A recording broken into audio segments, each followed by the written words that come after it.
right, FightHype.com here with the WBC welterweight champion of the world, Showtime Shawn Porter.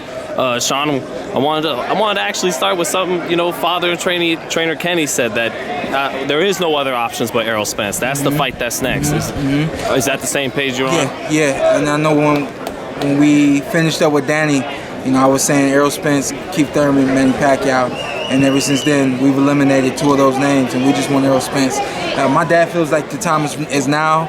I feel like I'm ready whenever they say go, and I'm excited to fight Errol Spence. You know, so I think that gives me the drive and the motivation to say no other option. What kind of time frame do you think it could happen by the summer, by late summer? No, I don't think we're looking at late summer. I think we're looking at summertime. You know, right around that September, that August, right around that August range. I know, just talking to him the other day, he said there's still no date as to when I would fight.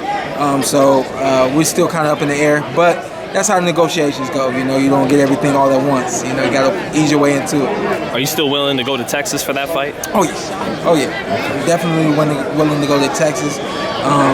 Nothing but love down there for me. I know it'd be different getting in the ring, but also, man, I think being down there in Jerry World is definitely something special.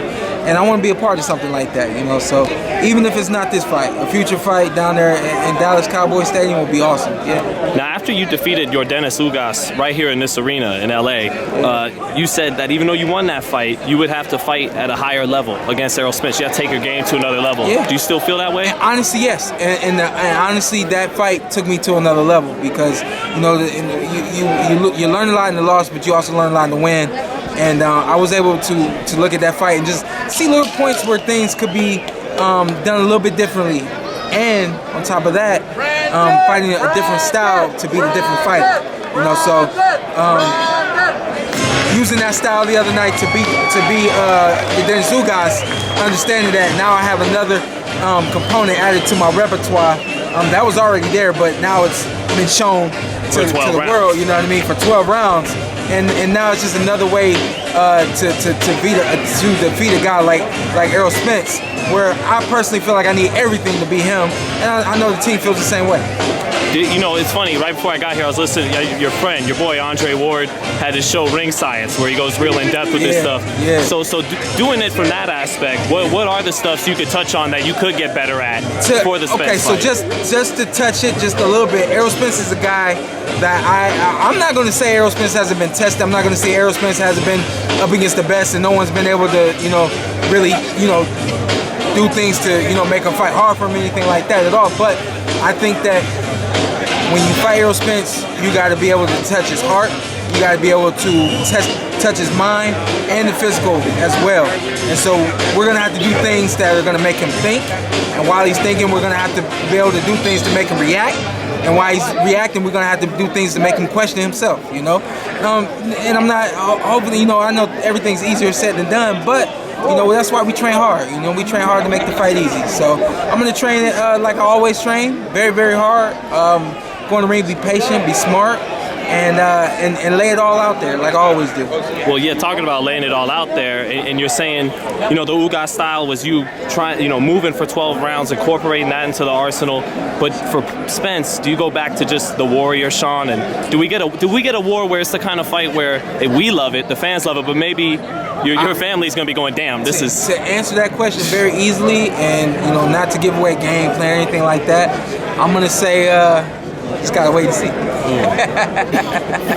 Man, I think Spence Porter, I think fight of the year type of fight. That's definitely fight of the year. I think tonight is gonna be a fantastic fight, but there's still a little ways to go throughout the year of boxing.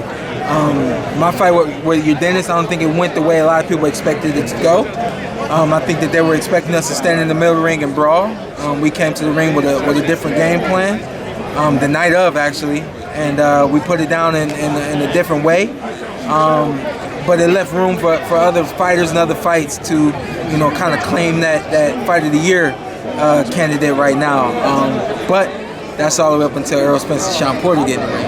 I think that fight, whether I'm moving, whether I'm going at him for 12 rounds, I think one way or another that fight is going to be hands down fight of the year. And I'm hopefully a lot like myself and Keith Thurman, it will be a fight for the decades. And I don't know if you could share it with us or not, but do you see anything in Spence? You know what? I'm not gonna say I see one thing in Spence.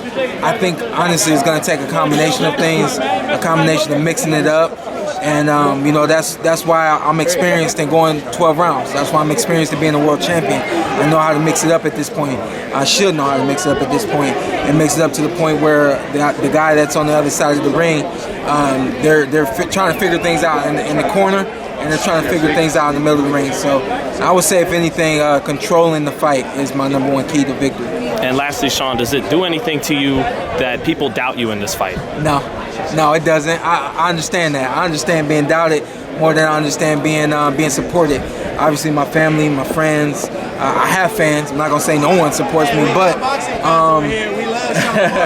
I know that you know, I can remember being 8 years old, playing on the football team with the 10-year-olds, you know, and no one expected me to be the running back, you know, but I played running back and I was successful, and all the way back then, just to say I'm comfortable with the position I'm in right now. I can be the complete underdog. I can be favored. It doesn't matter. I'm gonna go in there with the same game plan, the same mindset, and just do what I got to do to win, man. That's the game plan. That's the goal, man. Until I'm done, is just to win, and I'm looking forward to winning. Okay, man. I can't wait to see that fight, man. Thank you. That's a summer blockbuster. I think so. Like the Avengers movies. Yeah. Oh yeah. I'm looking forward to that. Yeah. All right. Thanks a lot, Shawn. Good to see you out here, man. Yeah. Hope to talk to you after the fight. Yeah.